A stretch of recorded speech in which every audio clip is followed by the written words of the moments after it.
That's Rainbow Bridge. You walk across that into the United States. Here's the girls trying to figure out which way we're going to go.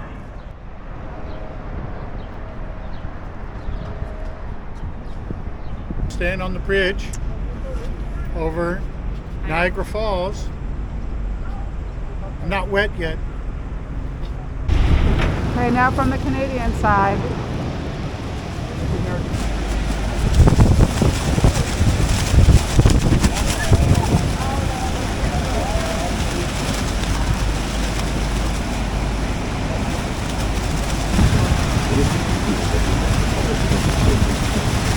We're shooting this from the Canadian side of the boat.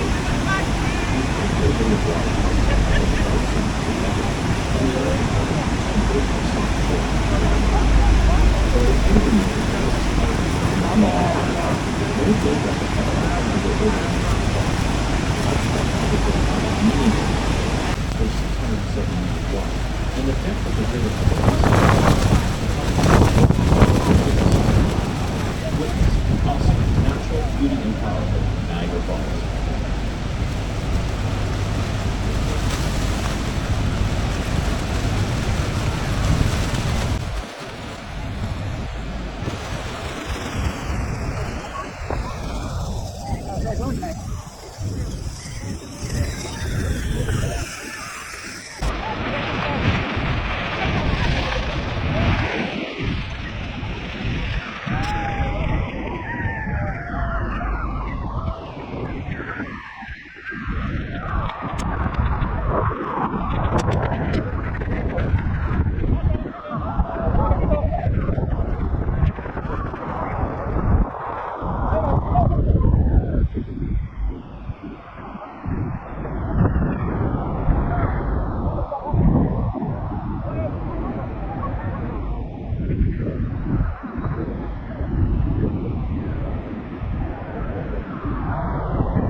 Remember that comment I made in the beginning about not being wet yet?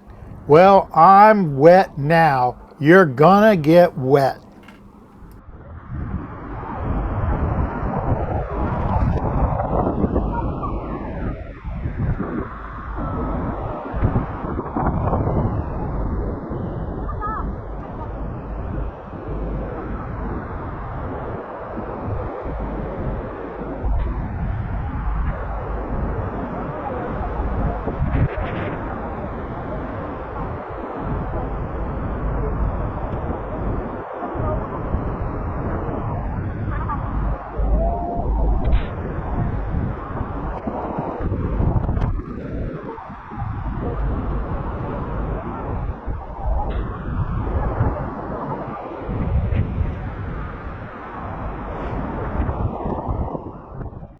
I left this long stream in so you could enjoy the whole boat ride with us and see just how far these Canadian captains take this boat up under that fall.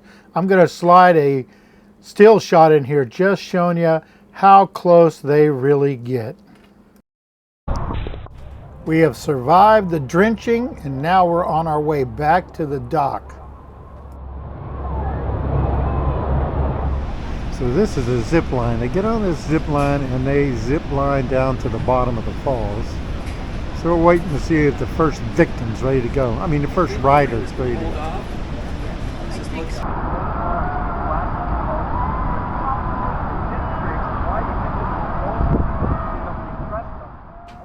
Our guide never even missed a beat as these zip liners flew by. The Canadian side has this lovely walkway all the way down the side of the falls. You don't get that on the American side. Here's also a video to show you just how close the American boats get, which is nowhere near as close as those Canadian boats get. On the Canadian side, they have this thing called the tunnels under the falls, which is a tunnel that actually goes under the falls. So you have to go out and walk down these stairs. And here we're right next to the falls, but I'll show you some pictures from inside the tunnel, but they're pretty dark. You may not be able to make anything out. Here's my wife trying to get the best selfie.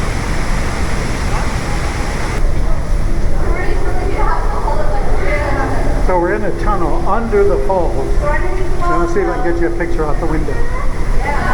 So here's one of the portals where you can actually look out the back of the falls from inside of the tunnel. As I mentioned before, the Canadian side of the falls has this lovely walkway all the way down the falls, and here's some of the wildlife that lives along that walkway. We were surprised to learn that several people jump off the falls each year, and this is one of their favorite jumping spots.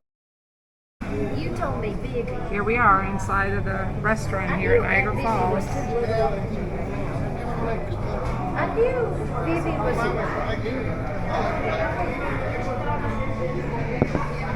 Unbeknownst to us, Niagara Falls is a big wine area. I did not know that. So we have now decided that today we're going to hit 15 or 20 wineries because my wife loves wine. And the first one is Chateau de Chartres. We'll let you know how it goes. How we do this tasting is more so like left to right. So the left will be like the lighter wines in your plate, and it goes all the way to like the richest. So ice wine, tons of sugar in it, will be the richest. Have you guys tried ice wine before? No, Never. no, never had ice wine. So I'll tell you guys what you're in to kind of expect here. So there's 200 grams of sugar per liter in the ice wines. In comparison, like our other wines, they vary from like 0 to like 4 grams of sugar. So that's like typical for wine. Ice is 200, so it's super sweet. So how we make the ice wine here is the grapes are kept on until the winter. So here it gets really, really cold. You don't know what it is Fahrenheit for you guys. For us, it's minus 20 degrees Celsius. Well below freezing. So they're kept on. And you need 3 consecutive days of, we have minus 10 degrees Celsius. And then you can't harvest it until then. So 3 consecutive days, and you have to harvest it in the middle of the night by hand. If you wait until the daytime, it'll melt the frost. The sun will melt the frost. You need the frost to get that concentration in the pulp. To get all those sugars. You need a hand pick it because the machines can't operate in that cold weather. So you can kind of imagine we'll be back here 4 a.m. freezing cold, dark outside, and they're hand picking the grapes. And they're immediately just some juice right after the pick. Just because the juice is frozen. And that's how we get the sweetness. And it'll be more so of a syrup after it's pressed as opposed to a juice that you would normally get when you press the grape. Because it's frozen. Because it's frozen, and also the sugar content's so high, so it's more like a syrupy, like a maple syrup consistency. And then after that, it's pretty much like a normal winemaking process, except for the yeast that's used is a heavier yeast because of how much sugar there is. So there needs to be more yeast to eat all those sugars to make it out. So the two you have here, the yellow one is called a Vidal. That's the variety of grape. You'll get the honey and apricot flavors.